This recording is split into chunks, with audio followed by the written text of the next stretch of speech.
Ho, ho, ho. Ho, ho, ho. Ho, ho, ho. Ho, ho, ho. Harder Brunch presents Merry Chuckle Fest. Ho, ho, ho. We're going to be taking over the White Rabbit 11/29. We're going to be doing a live podcast. Yeah. We're going to have games. We're going to have interactive stuff with the audience. It's really fun, guys. If you have never been to a Harder Brunch live podcast, please join us Wednesday the 29th at White Rabbit. Tickets are available online. Right now, they're only $10. They're going to be $15 at the door. So get them now. Get them now. Get them now. We'll see you there.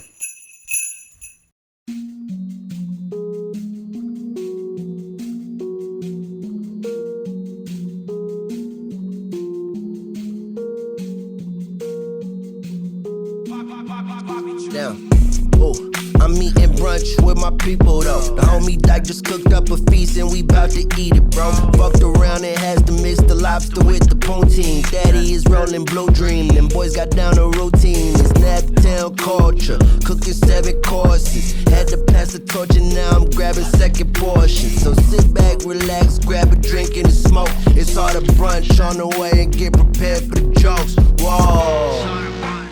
Hi, and welcome to the Harder Brunch Podcast. I'm your host, Dyke Michaels, and with me, as always, my co-host, Thaddaeus Mckee. Slappy pappy wank wank. On the ones of twos, the wheels of steel, the sauce boss of Indianapolis, and the last broke dragon. Give it up for Zach Rohn, everybody. With the splish splash talk. Yeah. And a very special first-time guest with us in studio. I can't believe this is the first time we finally got you on here. Restaurateur and man about town, Jon Rangel. Yeah. Welcome to the program. Thank you. Appreciate it. Now, I always associate you with La Margarita, but That's fair. But you're a restaurateur outside of that. Yeah. We got some stuff. How many what's in the empire? The Empire. Ooh. Well, we've got the mothership, Found Square, La Margarita. It's kind of the OG at this point. And then we've got, we had a good partnership with Sun King. Mm-hmm. You and I both did at one point, for sure. And so we've got a smaller operation in Carmel, La Margarita Carmel, and then we've got a food stall downtown and the brewery downtown called Nacho. And then my friends have the Pin Vault, which is our kind of like pinball spot. And then we just opened a event space on Mass Ave called Proper Variety and Events. Wow. So that's... I'm going to have to write some of these down. I wasn't aware of like half of those. Yeah. That's No, it's all awesome. good. Where's Yeah, the where's the food stall at? The food stall is in Sun King downtown, and then Okay. and the other one's in Sun King Carmel. In Carmel. Yeah, the Spirits, Sun King Spirits. So they're doing food now downtown. Yeah, it's where like Oka was by Goose. Mm-hmm. Yeah, so we just kind of took over that space. Oh, awesome. Yeah, it's like tacos and nachos and That's great. burritos. Yeah, Hey, if you bring that mic up closer, yeah, you want me to come people will be able to hear you and love it. over here? Yeah. Yeah. And are you still food trucking around? No, I sold the food truck to my friend. I think I sold the food truck to my friend. He has it, and he hasn't paid me for it fully. It's just like this, like, Sounds about right. and I want to support this guy, but it's just like, dude, come on, like. Yeah. So I'm trying to figure that one out. So, but yes, no more food truck. You are a true working owner. You know, you're in the trenches. You'd be on the truck. You'd be back. I feel like Yeah. like in the like you know some owners place like they're in an office. You know, like they come out every now and then when there's a problem. Right. But they're not That's actually. when they don't come out. When Yeah. yeah. Like, fuck that. I'm coming out. But I've always seen you like in the trenches working. Like you're elbow to elbow with your people. You know exactly what's going on.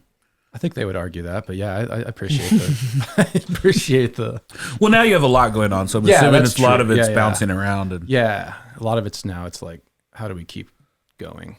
Because it's restaurants, and restaurants are a pain in the ass, and you know how it is. It's Yeah. like, you know, sometimes like the amount you spend doesn't match up with the amount you make, and you kind of got to go, okay, well, what the fuck are we doing here? And so you kind of, well, let's try this. So, you know, as much of that as possible. Catering has been a big thing for us, so that's kind of like a lot of the focus. Catering's right now is great. Catering. Yeah. because you know exactly how much you're spending, how much Yeah. food they want, They like tell you how how much many you're people are making. coming. how much you're making. Yep. It's great. Like, yeah, maybe all food just becomes catering. I think that it's like either a counter service or like a catering. Because like everything else, like dining in's tight. Don't get me wrong, but Yeah. like, a lot of people don't want to, pay the amount it costs to go do it. So it's like, I don't know. So you have 11 restaurants, is that correct? So I think it's 36. Oh, that I was a little bit off. No, it's 3. We're working on another one. And then the catering space. And the Pin Vault's just it's a pinball bar. We're open first Fridays and like third Saturdays and for tournaments and stuff. We have our big tournament coming up actually in 2 weeks at the restaurant. Pinball tournament. Yeah. So it's the Fountain Square Pinball Classic. That's like a big thing we do every year. We've done that for like 12 years. We took COVID off, but this will be the 11th. On 11/11, we're doing the 11th Fountain Square Pinball Classic. So that's. Are you pretty good at pinball? Yeah. Are you pretty competitive? Yeah. Unfortunately, yes. And now this is a question I personally like to ask all my guests. Like, you have that many restaurants. How did you keep them open during the pandemic? How did you survive? So my partner in the business with me is my mother. So we opened Fountain Square 12 years ago. La Margarita has been in the family since 84. My mom and dad started a long time ago. She kept it. He died in 2000. She kept it going like miraculously for like many years after that. We were at 86 and Meridian. Before that, we were at 96 and Meridian. Before that, we were at 86 and Ditch. Before that, we were in Speedway at Georgetown Road. So it goes way, way back. Like a distant uncle of mine is Acapulco Joe. So like That's a famous guy. Yeah. And he passed away a long time ago. It's been. I think it's something. I think it's El Toro now. I don't even think it's Acapulco Joe's anymore. That was downtown. Yeah, right there in for the sure. capital Yeah. or whatever. Yeah, Acapulco Joe. loved Acapulco. Yeah, it's like what, Illinois and like yeah. So it's always been in my family. Yeah, but when I graduated from IU, she said, "You want to open a restaurant?" And this was back in 2011. I said, "I guess." Is that what you went to school for? Or no, I went to school for like sports journalism. Like, wow! I had an internship with the Pacers. I wanted to be a sports writer or a writer of any kind. It didn't matter. Did you play sports? In high school? Yeah, basketball and baseball, but. I went to a small school. I went to university on the north. I went to a bunch of high schools, but the one of the longer ones I went to was University High School on the north side. So, but yeah, no. So that's kind of like how the restaurants started, I guess. So were you like a kid who kind of grew up working in your parents' restaurant and did all the positions and all that stuff? Yeah. As much as like my mom would get annoyed. My parents would get annoyed at me. Like you're a shithead kid. You're just running around. You're like sneaking back to the kitchen to like grab food and like going to the bar. And like this was like old school restaurant. Not old school. I guess I'm kind of dating myself. But like in the 90s, like the La Margarita there was like a smoking side. It was the bar. You know what I mean? And there was like these like these French doors that like opened up and they're like saloon doors. Yeah, saloon doors. Yeah. And that was the bar side, right? And it's like, and it was carpeted. All the chairs were on rollers. It was just kind of this like vibe, And then the dining room was on the side. It was all booths, and it was like more staid. It was like brighter and like it was fine. I mean, it's like where the whole family sat, but it's like if you're a kid in the restaurant, go to the bar. So we'd always go to the bar and mess around over there because my parents had like a round table in the back. And I'm very much like to each their own. My mom loves going and sitting in the restaurant and like being there eating. It makes me like, it gives me anxiety, like going to the restaurant and like eating. You can't go and just chill. No. Yeah, that makes sense. And it's fine. I'm like jealous that she can do that, but like I just can't do it. I get this very nervous energy. So yeah, and that was the old restaurant back in the day. I would fuck around way too much, and then she made me get a job at Jimmy John's next door because there was a Jimmy John's next door. So Wow, you guys don't have a good relationship. Yeah. I mean, working with your mom is crazy. No, I think that'd be very tough. Yeah, it's great. Don't get me wrong. It's like but it's like you got to separate like the two at times because then it's like you go to like a holiday and it's like my brothers and sister they don't work at the restaurant. They don't do anything like related to that. And so it's like, if we're just sitting there bullshitting about the restaurant and like, it's the holidays, right? So it's like, let's say it's like slow or it's busy or whatever it is. It's like, I don't know. It just kind of gets in the way. So when you take over, you get out of college and she's basically like, what? Like I want to be done with this. Do you want to take it over? She stays pretty involved, like at this point, I think she's definitely we both kind of are like, after COVID, it's like, what the fuck are we doing? Like, to a degree, it's like, and like, we got through that because of a lot of the things that she did, like we were like very lucky to kind of like get all the grants and loans that we were able to put together. That was the big thing for us. Cause I mean, we went to like a kind of like we were like, I think honestly, like one of the first, and I'm like a hypochondriac. So it's like, when like I heard there was like this virus going around, I got like selfishly, I got really panicked. I was like, well, fuck that. Like, I don't want to get sick. Yeah. So we were like one of the earlier people to like announce that we were like closing until we figured out what was going on, which we thought was like 2 weeks. I remember like typing out this thing. It was like, we're going to be closed, for X amount of days. Flatten the curve. I know, right? Yeah. So I was like, we'll be back up and running in just a few weeks, but let's just, let's just chill out. Let's not get anyone sick here. But yeah. And then that turned into like this whole other model of a restaurant where we're just like serving. Thankfully we have like a half garage at our restaurant. Yeah. We're like serving out of that. And then, we were getting ready to open Nacho, which was our spot in Sun King downtown at that, right. Like I remember like sitting down to finish that up, like right when like shit was getting really weird, and I was just like so uncomfortable. I was like, I don't want to do a food stall and talk to people face to face every single day. And then we ended up putting like plexiglass up, and like, we like saran wrapped it around. So I was like in this bubble working in there. It was just like, it's so ridiculous to think back on it, but that's how we operated for like, it seemed like over a year basically, right? Like, yeah. So yeah, and then we made it out of that, and now we're kind of like not back to how it was, because you don't go back to how it was. So I think we've made some improvements, and Well, I will say this about La Margarita. Like, I feel like you're in a very unique position of like, I don't know how many other people were in a thing where they like you kind of took over this family business that had been around, like you said, since the 80s. Mm-hmm. And like, I'm assuming it was like, it's always traditional. I mean, it's a traditional Mexican restaurant, but I feel like you put what are you, second generation, third generation? Of the restaurant or of like, you, of your family? Oh yeah, second. Yeah, like you made it hip, like and for Fountain Square, Yeah, we wanted to like, and like that's because like I like going out and eating. Like I want to like go to places that like. I've seen authentic Mexican restaurants, and I've seen hip Mexican restaurants, and they're not usually the same one. For sure. To kind of marry those two organically. You're saying like getting the perfect blend. Yeah, it's the perfect blend, organic, cool, and it wasn't like I'm sure it wasn't like a thing of just like, it was organic. Just like this is who I am. You get it. You always seem to have like cooked what you want to fucking eat. It's like that's like what we wanted to do. So it wasn't like we tried to do that. Obviously. Like we were talking about this earlier, it's like, it's still Indiana. So like there's certain things like you try to do and they aren't well received. So you're like, well, fuck. And all this time and effort on that. And it's like, and your staff is cool. Like I remember we did the Smash Indie. Like I filmed the whole web series that'll never see the light of day, unfortunately. Oh, really? Yeah, it died in post-production because I don't actually know how to do the post-production stuff. But we did 6 episodes where we did like collaborative chef dinners. And one of them we did at La Margarita. Yeah, it was fun. So much fun. Oh, we got drunk. Oh, yeah. I remember somebody served like a giant salad like in a hubcap. There was like some element to it that was like really like interesting. Hubcap salad? Yeah. Like it was just like, but it made sense when it came out. That sounds Indiana as hell. Yeah, it really was. It's like nuts and bolts in it. Oh, wait, there's bolts in it? You had to eat around the bolts. I get nuts, but bolts.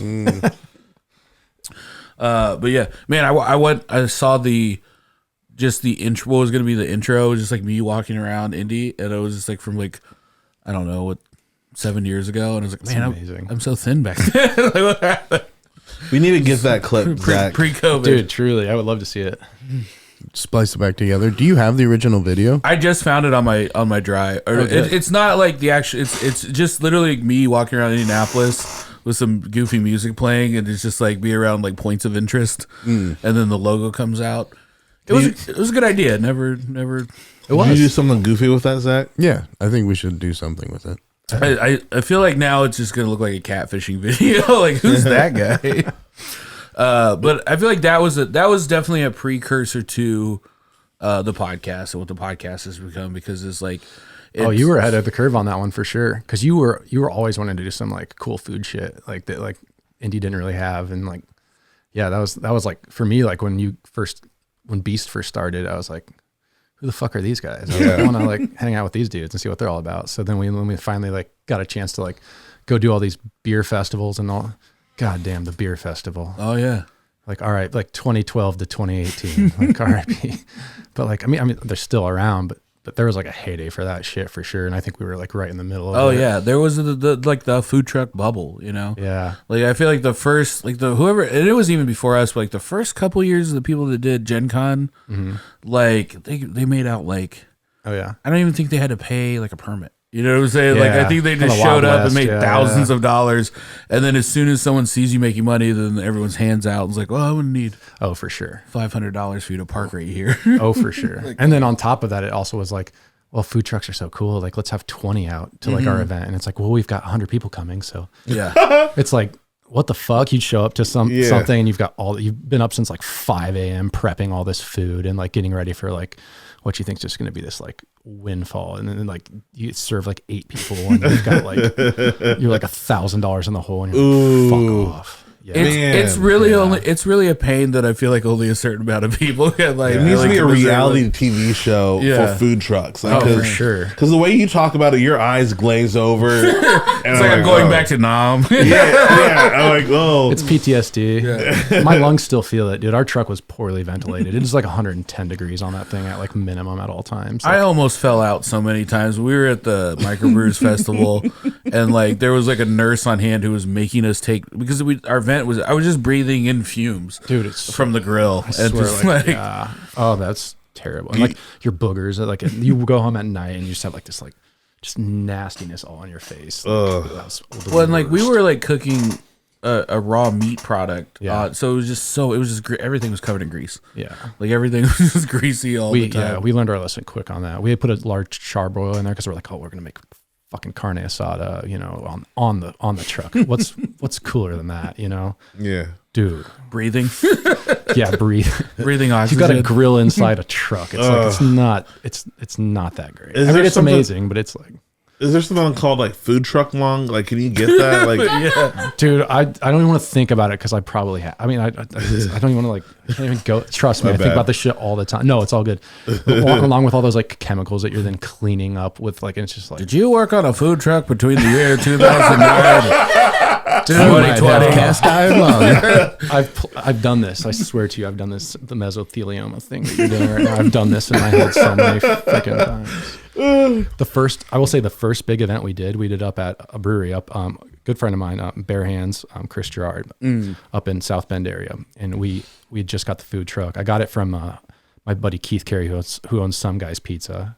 I bought it off of him. He's so funny. He's a clown. He's like chilled out now, but back in the day he's probably got some funny stories to tell for sure. But bought it from him, and I remember buying he's like, this is a young man's game, and I was like, all right. So like, and I didn't think about it at the time, but now that I'm like, yeah, it's totally that. So we're driving up there. We're so excited. We've got this.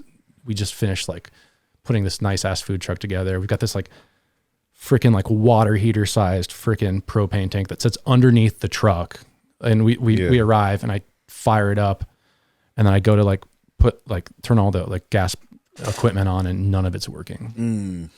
We can't get this propane tank to like work, so we have no ability to cook, and everything we have is raw. And so they have this old grill in the back of the brewery, just like that's out back behind like the brewery by dumpsters and shit. And so we get it and we put it outside of our food truck, and we just cook off that the entire day. And outside. So then we're like grilling meat, putting it in through the window, and then finishing garnishing and everything in there, and like we're cooking tortillas and like meat on this thing out here. And then it's just like, it's insane. And we crushed it though, and it was like the best feeling I've ever had of like cooking. It was just like figuring it out. Yeah. And it's like, that's awesome. We hundreds and hundreds of people. We were like the only thing there, and it was just like amazing. But yeah, I heard of this one guy. Like his first day on this food truck, like he had like hundreds of people waiting in line, and similar to yours, their stuff wasn't working. There's health codes that were being broken, and there's a news crew for some reason. Damn. And they didn't pull it off like you. They weren't not as smart as you were. But they built the hype. That's like that's half the battle. Like, do you remember this guy? They were idiots. But I think they had a lot of their family and friends were in line too. So that's gotta hurt. It's a complete and total like disappointing your family. Man, I definitely had some like when people ask me like how do I do stand-up comedy and like go up and like potentially embarrass myself in front of a lot of people. Like, I've had the most professional embarrassments. Like, you'd be hard pressed to embarrass me anymore. Like, having 100 people in line and being like, and then getting shut down by the health department, and then the news being like, "Do you want to talk about it?" Like, dude, Did they interview you after the fact? They interviewed you after the fact? No, as it was all going down, it was just like as my world was collapsing around me. It was, what was that? There was a thing. It was around for a minute. It was called like Periscope or something. You remember that? It was like a live feed. An app. Yeah, it was like a live feed or whatever. So it was like someone from like the fucking Indie Star was like periscoping, like they had their cell phone just in my face. That's so good. I didn't know that. Where was this at? This was in Irvington. Like, our first big launch. And it was the same. It was like the guy that sold us the truck had labeled everything backwards. So when we put it on, like, we basically like drained. Did you buy your truck from JR? You know who we bought the truck from. Was that him? Yeah, fuck that guy. Is he alive? I hope not. I think about him periodically, but yeah, he was. I hope COVID took him. Oh, man. I'd like to interrupt that death threat. For Upland Brewery, baby. Upland Brewery is one of our sponsors. We love Champagne Velvet. It's like if champagne was a cloth. That's exactly what it is. Champagne Velvet is one of the best beers in the world. Upland Brewery. I'm taking a swig. How would you describe Champagne Velvet, John? Well, truth be told, one of our partners in the Pin Vault, Sam, is a brewer at Upland now. So it's my favorite beer. Oh, really? Yeah. It's good. It's very good. Here's the thing. Upland beers are great. Like, I feel like, I know you worked with Sun King, so I don't want to stomp on their toes. No, actually, I do. If you're listening, Sun King, we're stomping on toes now. It's Upland against you, baby. And Clay, I'd love for you to come on the show anytime you'd like. No, they have great people. I actually like Sun King, and I shouldn't probably say that during the Upland. We can switch sponsors, really, if if this it's plug took deal. a weird turn. Upland, they're not Sun King, but Sun King's pretty good too. They're Indianapolis, and we love Indianapolis. We do, yeah. And the most important thing is Upland beer is delicious in my stomach. It's good in your stomach, yeah. Let's get into the brunch. You guys ready for the Smoking Goose brunch breakdown? Smoking Goose brunch breakdown. Smoking Goose, one of our sponsors, located at 407 Dorman Street over there. I love them for all my charcuterie needs. I love going in there. They have a lot of great products that you can't get anywhere else. A lot of like local like smoked octopus. He loved it. We did smoked octopus for a dish a couple weeks ago, and we ordered it through them. And I just like kind of chopped up some of the tentacles to make like it was like a beef and octopus tartare. And then I just left the rest of the octopus in the fridge. Yeah. And Thad was just like eating it raw, baby. He was like, "Are you gonna eat that?" And I was just like, "Oh, you can have it." And I thought he was gonna incorporate it into a dish or something. He just went and grabbed it and just started eating raw. Yeah, I like it raw. It wasn't raw. It's been smoked. Yeah. Smoked is raw? No, it's not. Smoked isn't raw? Smoked is no. Smoked is smoked. I feel like smoked is the cousin of raw. But anyways, I loved it. I couldn't eat the head though. I couldn't eat the octopus head. No, what'd you do with the head? I put it back in the bowl. I couldn't do it. It was like, because I was like, I'm enjoying the tentacles, and I'm like, oh, this is delicious. And I like reached in blindly, and I started to put the head in my mouth, and I opened my eyes, and I saw these eyes looking back at me. I was like, yo, I'm my bad, and I put it back because octopus are like aliens, right? They are, yeah. So I was like, I felt like it was kind of rude to eat someone's head. Like, I don't like you that much. You snacking on that octopus was the most Haitian thing I've ever seen you do. Get conked, baby. All right.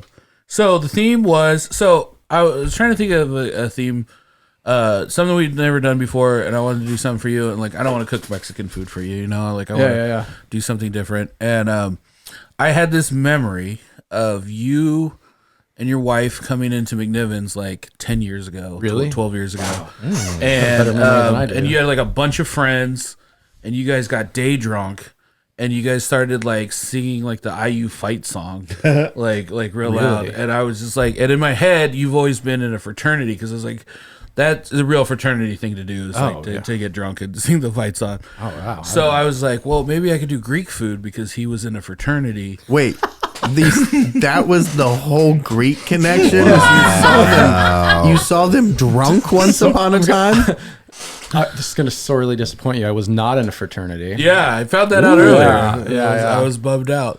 But, But then I feel like you could like it was funny because then later it was revealed that your wife is Greek. Yeah. But my joke was going to be like, I feel like you could pass for Greek, you know, like I could. I think so too. I think about that all the time. I'm like, if I go anywhere in like Central Europe, maybe even a little further east, I could probably pass. You could pass for like you and me are both like racially ambiguous. Yeah, for sure. I feel like don't know. Like, if you had a turban on, you could be in the Middle East. You know, you look like Mario's big brother. I am. I'm Craig Mario. Craig Mario.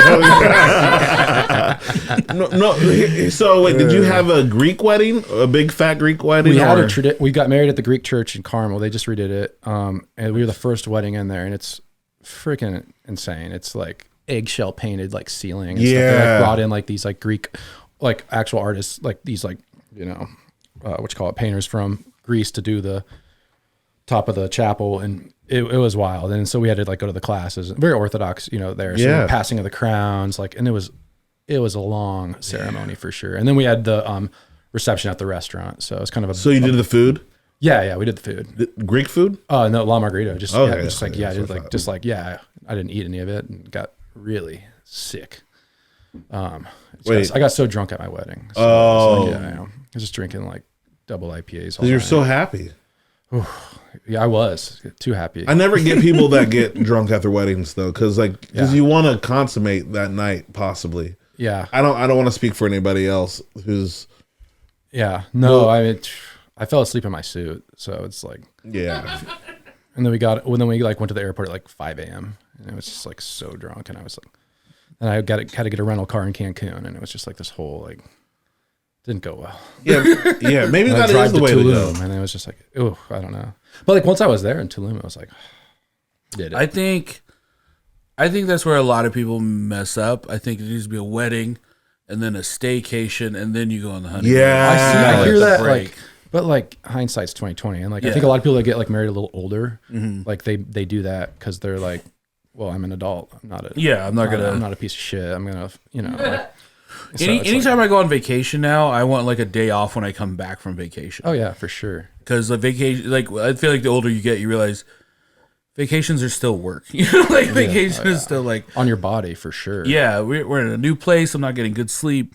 Oh yeah, you know, we're traveling. I'm getting jet lagged. I'm gonna drink more. I'm gonna Zach, did you get drunk during your wedding, or did you like end up? Did you consummate? Did you bang your wedding night? I did not get drunk, and I did consummate. So I got very high. Oh, that's good. Like I don't drink as much. So I didn't realize this was a check if people consummate podcast. Yeah. Well, it's turning into that way. The fans have spoken. Let's call some people and ask. Did you have sex your wedding night? I feel like it was a fairly normal question. Like I didn't feel weird answering it. Yeah, I would have a feeling that like there's probably a surprising amount of people, especially people that aren't like religious, that, you know, like I'm saving myself for this special night, where a lot of people go hard and, you know, then make up for it on the honeymoon. You know, like it's fine. Yeah, more people get drunk than get laid. Yeah, I say if you have, or you're just exhausted. You don't even have to be drunk. Like I think there's just I work at a wedding venue and I see it like how tired people are at the end, and I'm just like, you would do all this stuff, and then at the end of the day, then you got to put on something. No, this is we have the literal rest of our lives together. Yeah, I say if you've waited till then, have sex that night. If you haven't waited, get drunk, have fun with your families. If I waited till marriage, I would probably leave halfway through my own wedding and be like, we will be right back. Oh yeah, you guys have some cake and some punch. I've been to those hour ceremonies. Like, why are they gone so fast? Like, oh, they waited. That's what it was. Yeah, no, I'm not gonna say names, but I remember like someone I was close to got married super young, and we were like, oh, like these guys are just doing this so they can have sex. Yeah. It's like you don't need to get married this young. I love you to death, but there's ulterior motives here. And they're good. They're great, but it's just like, were they like 18? No, it was like we graduated college and then they got married. Yeah. Which is like fine, and like I don't know, I'm not trying to judge anyone here. I'm just saying this is like when I see people see people like get married at 18, I am like, this Little House on the Prairie. Like, what happened? Like, you don't have to do this. Like life expectancy is like 55, and it's like, well, we gotta get married and start our families now. Let's take a quick break, and then we'll be right back with the brunch breakdown. We'll consummate the brunch breakdown. We're not consummating anything on this break. Come on, Dyke, live a little. This week on the After Brunch Podcast. And do you have a chart? Do you have to keep notes and like? You know, it was so long ago. I don't remember any charting, but I mean, you do have to actually put on their chart for the day that it happened. You don't have to like measure anything about it though, like the way that I had to like measure their poop morning, noon, and night. Is it a preferable job to like doing like the poop tracking, or? It kept it interesting. Okay. It only happened to me like twice. Oh, okay. That I was there for that, but it was like a somewhat regular thing. Join us at patreon.com/Harder Brunch.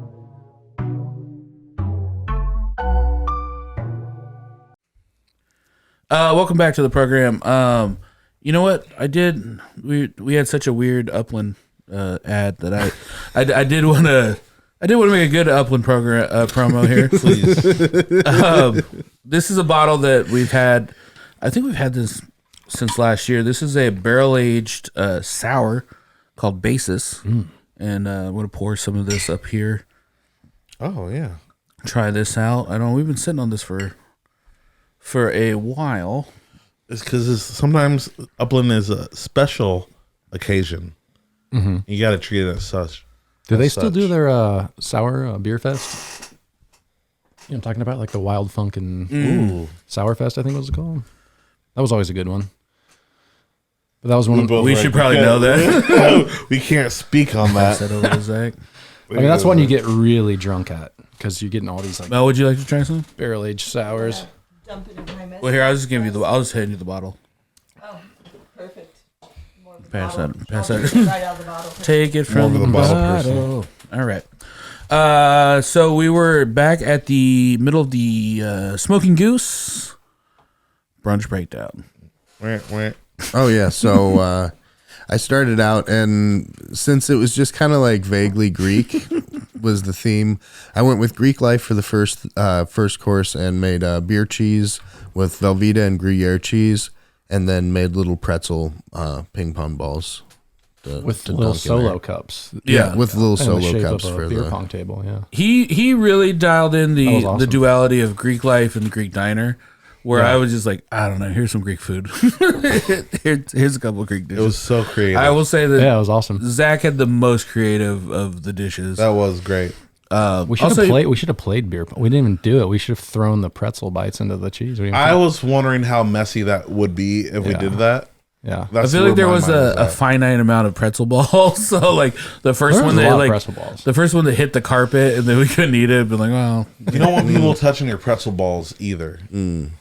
Yeah, when you're eating, that's like the first course. Like we haven't even got like the first names out yet. I don't even know you. And you're touching my pretzel balls. Yeah, exactly. Yeah.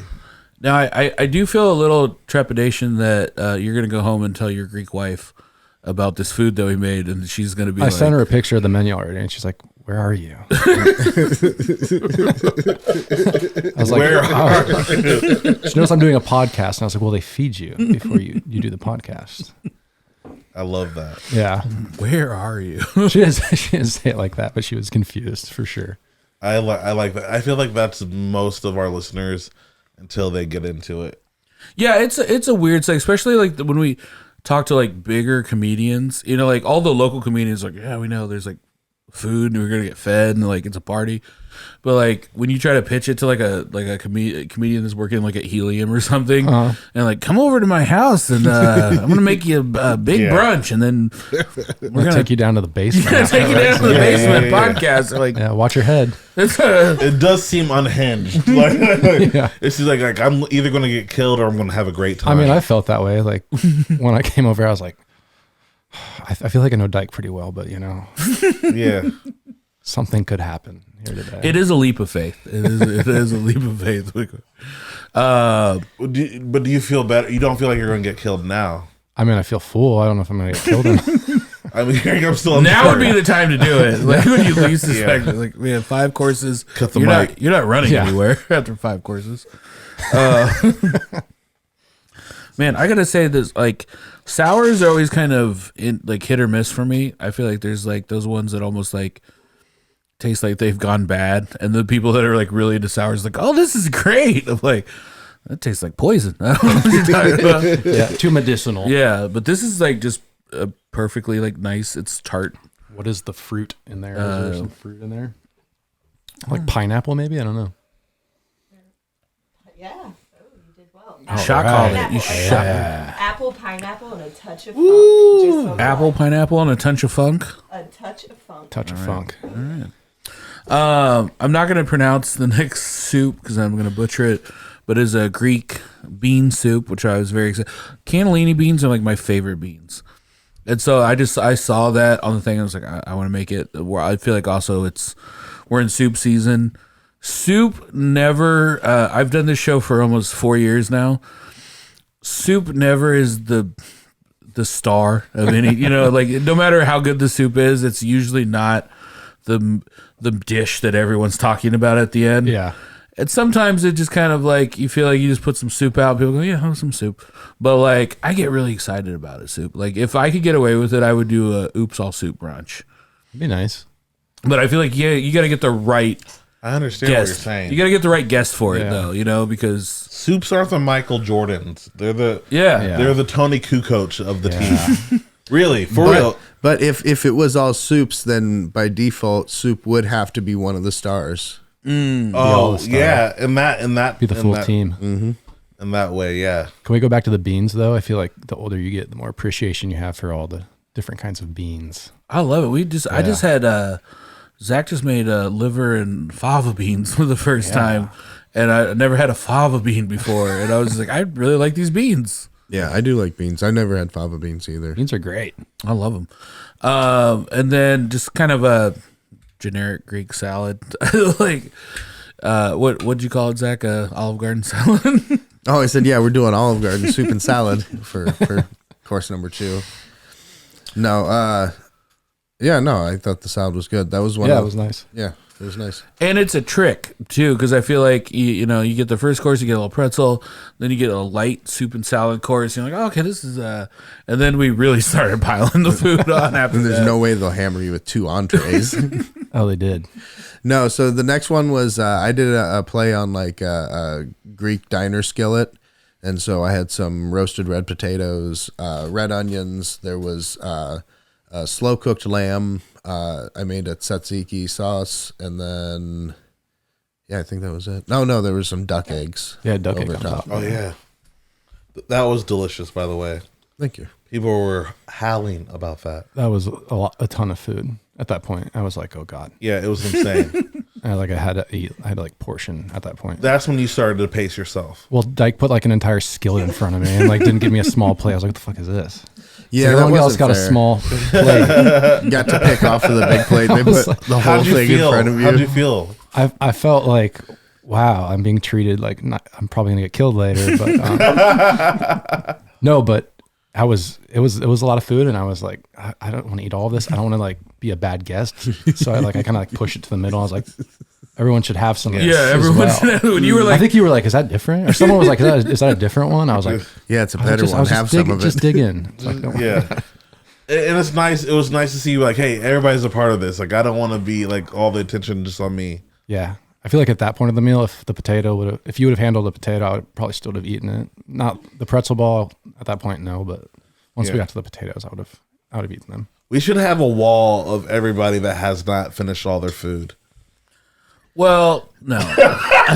Just all sorts of different picture-based shame walls upstairs. But people that are just being healthy, like, no. Like, Does that happen a lot? healthy to eat No, that I mean, much. no, it is funny because it's like, you notice what, like, food comes back. Like, you know, say, like, when you're bussing plates, or like, okay, like, there is always a point when everyone starts slowing down, and then there's a point past that where everyone starts getting angry, and it's just like, more food!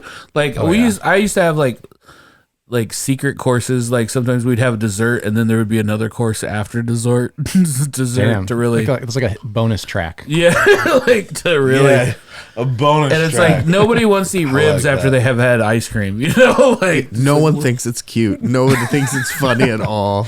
It's really, that's the funniest part about it. I support that.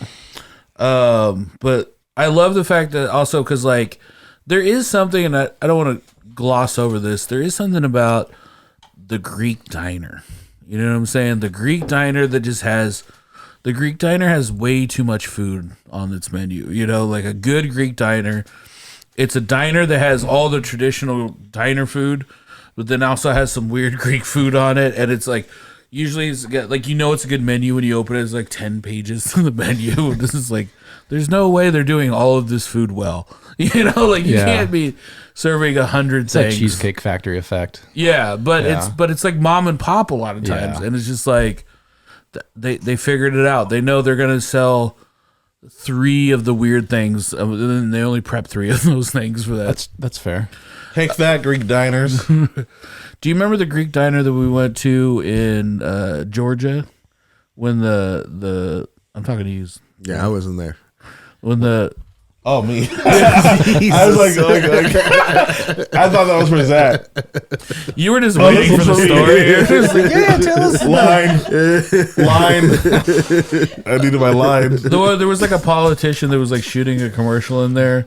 Yeah. But it was like, oh yeah, that was a crazy Greek diner. Yeah, and it was like I'm pretty sure that it was like run by the Greek mafia. There had to be at least 37 guns in that diner. That's probably an understatement. Like it was very interesting. There was cameras and everything going on. Where were you? We were in right outside of Atlanta, Georgia. Okay. And it was like one of those diners that like, it's like old school, like the whole thing's like silver. It's like a silver kind of dome. Like it like the building doesn't look like any other building you've ever seen. It only looks like it's from the future. A diner from the future. Yeah. And then you went in and it was just like every dude in there was like military, the Greekest Greek man you've ever seen. Like, oh yeah, like they were all related, you know, like the entire restaurant. And it was just like one of those things where you just kept unfolding the menu and it just kept getting bigger and bigger. Yeah. No way they're making all this food. All the bus boys were hunks for some reason. They're like, I could beat all these guys up. Like that was the energy they're going with. Like, why am I bussing? I could beat everybody up. But yeah, I mean, it was very nice. But then there was a lot of military there. Mm-hmm. Like it looked like something was going on. Like, are we on a TV set right now? That's what it sounds like when you describe it.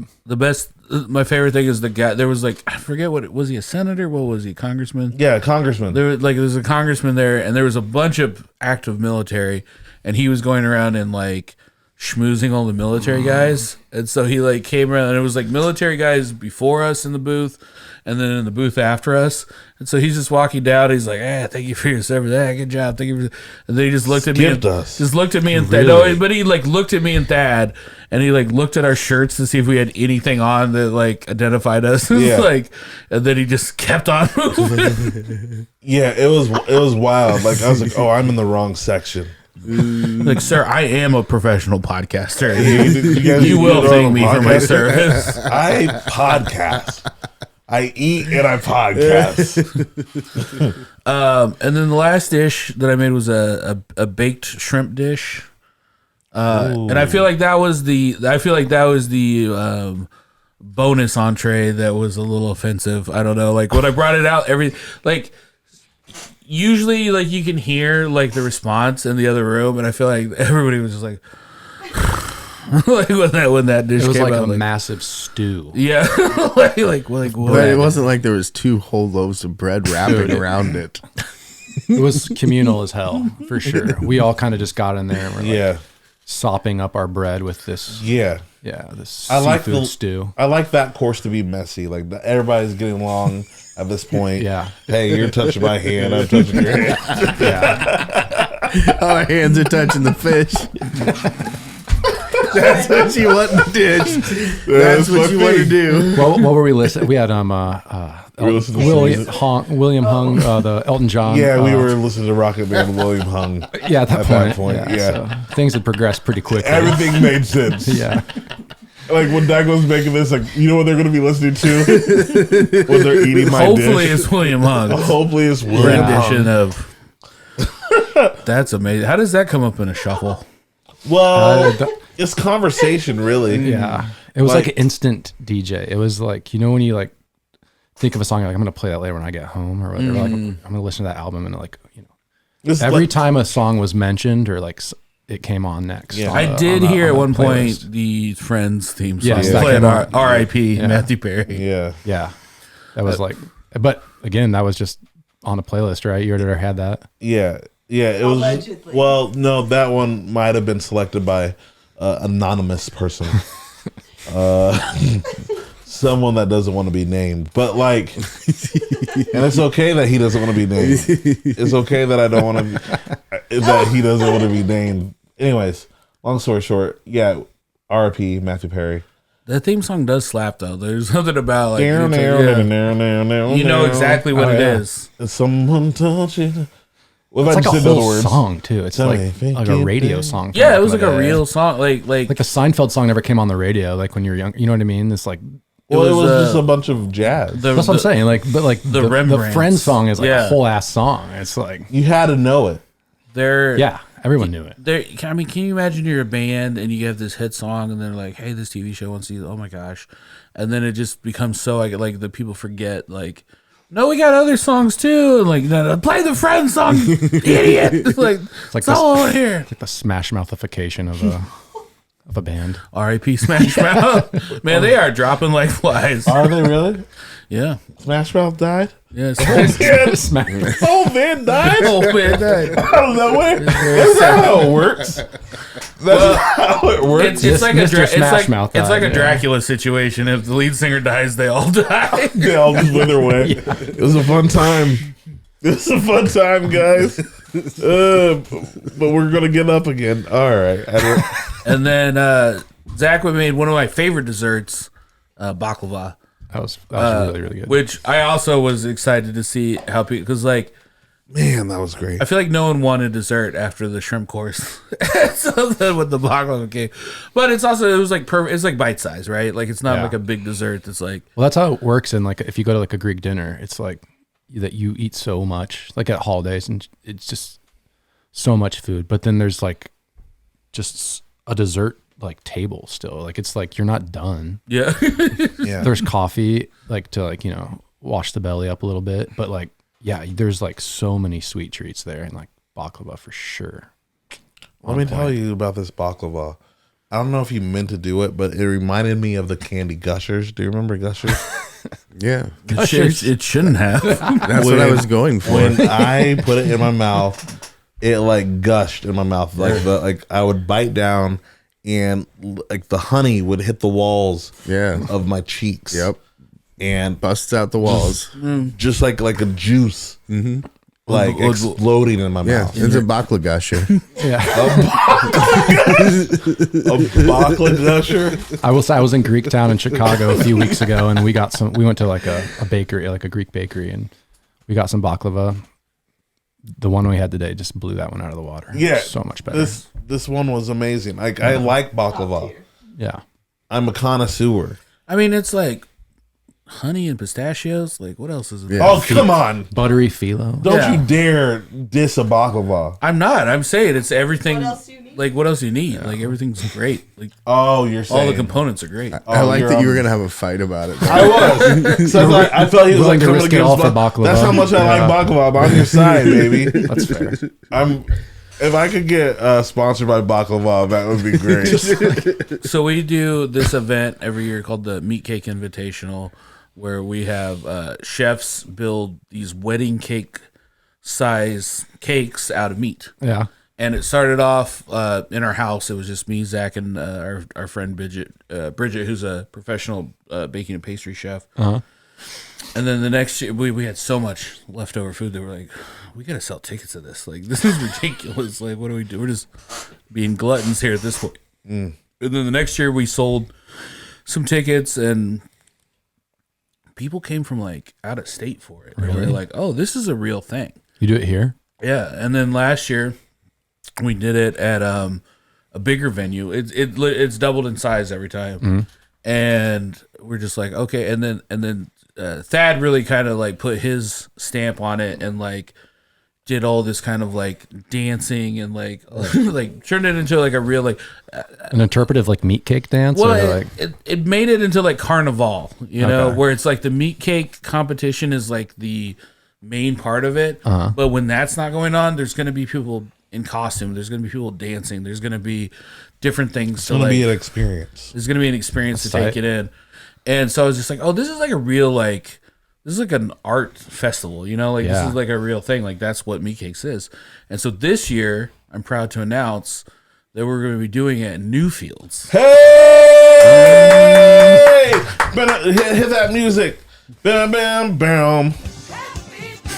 yeah. Yo, that is right. Let's go, baby. So we're going to be doing it in Newfields this year. It's going to be bigger and better than ever. It's We're going to gonna be so have much chef fun. teams of different restaurants going to can't be wait. represented. There's gonna be a meat cake I soup. can't wait. I cannot wait. We're gonna have so many surprises. It's gonna be wild, but like This is gonna be one of the best meat cakes ever, very, very, very. and I'm excited. saying that. When is it? February, last weekend of February 25th, I think. Is that Sunday? There's beef with the meat cake though. You got to understand, like, and that's not a pun. Like, there's people that are trying to get their first title. There's people trying to get their titles back. Like, like people are going to go all out on this meat cake competition. Like, there's no one else doing this right now. The winner is referred to as the Meat King for a year. Okay. And there's special privileges that come with being the Meat Which are? King. Well, one, bragging rights over all the losers. Yeah. Yeah. Two, you get to make certain decrees on the podcast, and like basically you get to be the president of the podcast and just make decrees at your whim. But the Meat King this year hasn't really made too many decrees. Who won last time? With what? Oh well, Chef Steve. He was a Mr. Hackney. Chef Stephen Hackney. He made this. I mean, we'll show you some pictures King afterwards. Hackney. All I can think of is like was mashed a- potatoes and like meat. There was a like, smoked fixed meat to it. barn. Yeah, Yeah. he made like pigs. A meat and- church. Yeah. Yeah, Meat church, nice. He built like animal scenery as well with the food. Are there like rules? Can you use only like a certain amount of like non-food product to like hold up your cake, or do you have to like build it entirely out of like, because like how do you like make a structure with like, So the rules are kind of evolving because like the original thing was like we didn't want people like it has to obviously be a meat cake, right? Yeah. And so like I think after between the second and third year we're like, oh, it like has to be like but can you use posts and shit on your yeah, cake? you can Okay. use, you can use absolutely. mine definitely did last year. It was like I What was the tallest meat cake you saw? That's a good question. Yeah.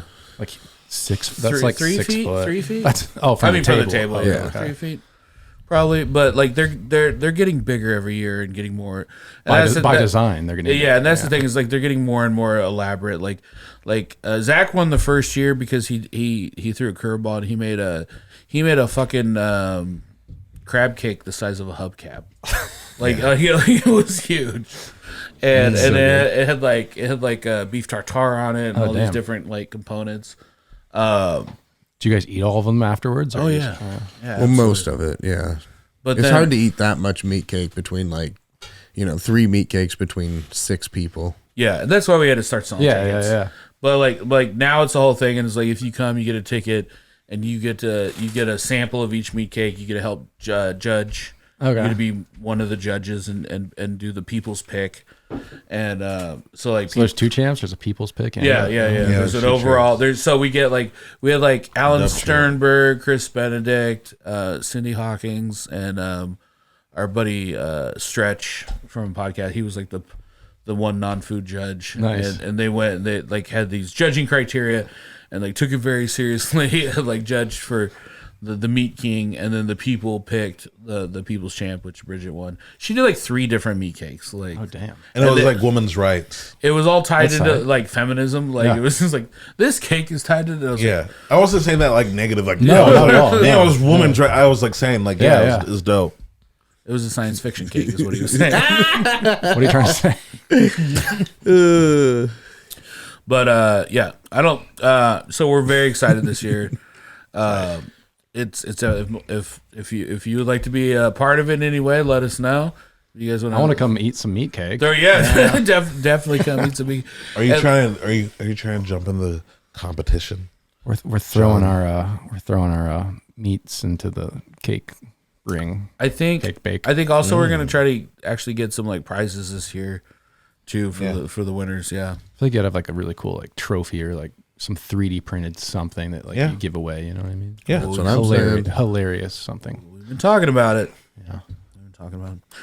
So tell me a little bit more about this pinball, because Oh, you want to talk about pinball? Yeah. Let's do it. When did you get into pinball? Like, is this A while ago. as an adult, as a child? No, young kid. Do you guys remember? You guys are from Indy. Okay. Do you remember the Magic restaurant in Carmel called Illusions? Yeah, I had never went there, but I remember. Well, it's a magic restaurant. You Yeah. go there and there's like tableside magic Whoa. and stuff. Yeah. And so I had like my 10th birthday there, I want to say. And my brother bought me a Sonic. We were talking about Sonic earlier, but a Sonic like little tabletop pinball game. And that's where I was like, all right, that's the first time I played pinball. I was like, fuck yeah, love this shit. And then my neighbor was like this rich kid when I was growing up, and he had like the dopest shit. He got like Sega, Super Nintendo. When everything came out, he got it. Like there was like this really like dope Batman set one year. It was like all over TV before, and then like of course like Christmas Day rolls around and he's got it. And I'll go over there and he's already playing with it. I'm like, fuck you, dude. But then like one year he got like a pinball machine. It's called Dr. Dude, and it just sat in his basement and he never played it. And I never understood. I was like, dude, you've got fucking Dr. Dude in your basement and you never fucking play it. Yeah. So I'd go over there and play it all the fucking time. And then like years went by and I just didn't even think about pinball. But then like I started after like during college, we like found some, like they're scattered. There was nowhere to play pinball at this point. We found some and I got back into it, and then I bought a Dr. Dude machine. I was like, I'm going to buy it. I was like, my buddy had a Dr. Dude. I'm going to buy one.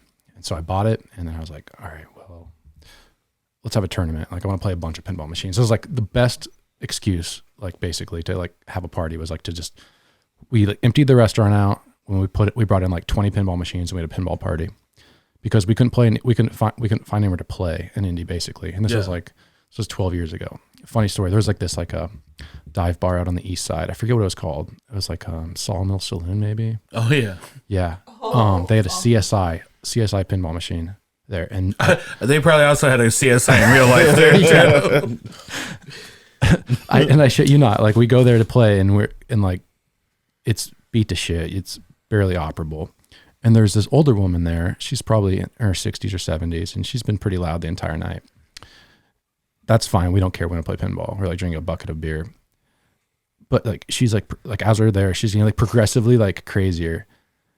And then finally she gets completely naked. Okay. And stands up on a table and just like loses her shit, like screaming. That's pinball. And that's pinball. That's when I learned that's pinball, baby.